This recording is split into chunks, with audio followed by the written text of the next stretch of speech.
Morning everyone. I thought I'd do a quick video on one of the questions that was on the channel, and I thought I might do this regularly, find one that I can sort of do a quick video about.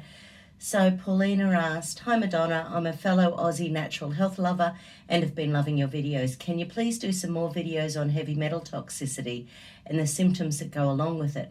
I'd love to hear about experiences you and your patients have had with detoxing these. Thanks."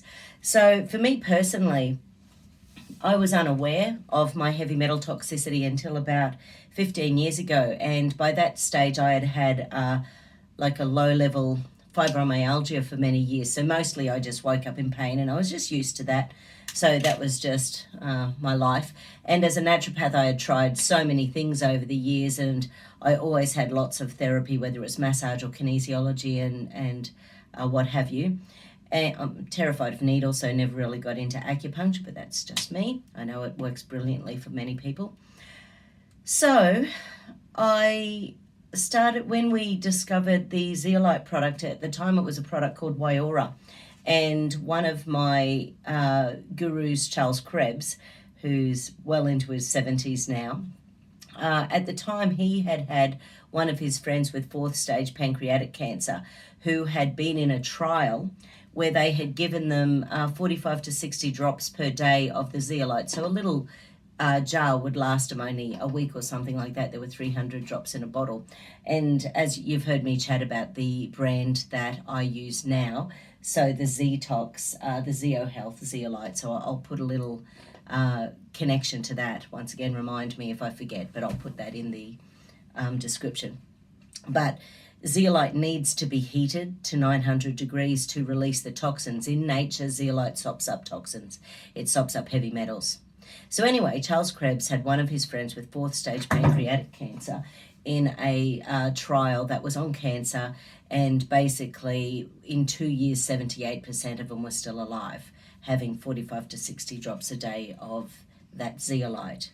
That I don't know if it's available anymore. Certainly we stopped being able to get it here in Australia about, I don't know, 5, 6, 7, 8 years ago. So I've been trying to find an equivalent since.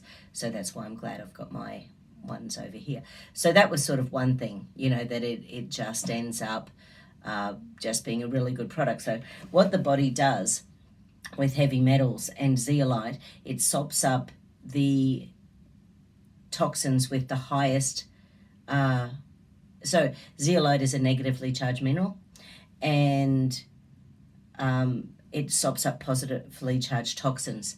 So the order of the heavy metals, lead, mercury, cadmium, aluminium, that's the order that heavy metals are released, because lead, mercury, cadmium, aluminium, that's the highest positive charge.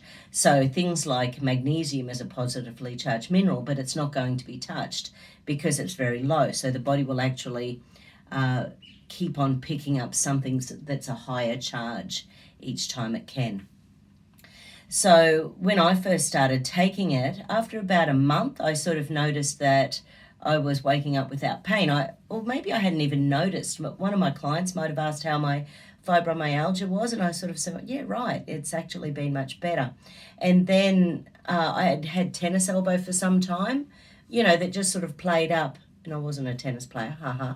But, I sort of always figured it was because I did so much massage and physical work and kinesiology, which, just uses a lot of pressure on my shoulders and my arms working the way I work.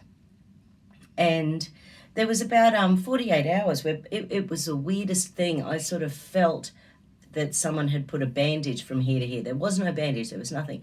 But it was like there was a pressure in there for a couple of days. And then the elbow pain, I didn't get it again. That was, I can't remember, maybe 4 months in or something like that.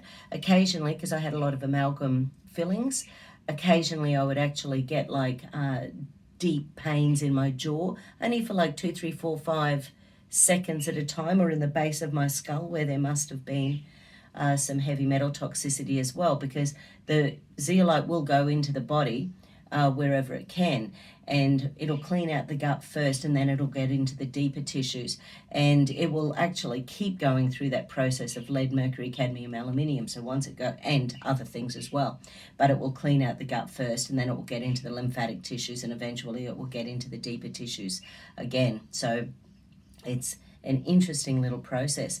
One of my friends, Linda, she had an operation on her toe when I can't remember, it's like 8, 9, 10, 11, 12. She had a massive bunion.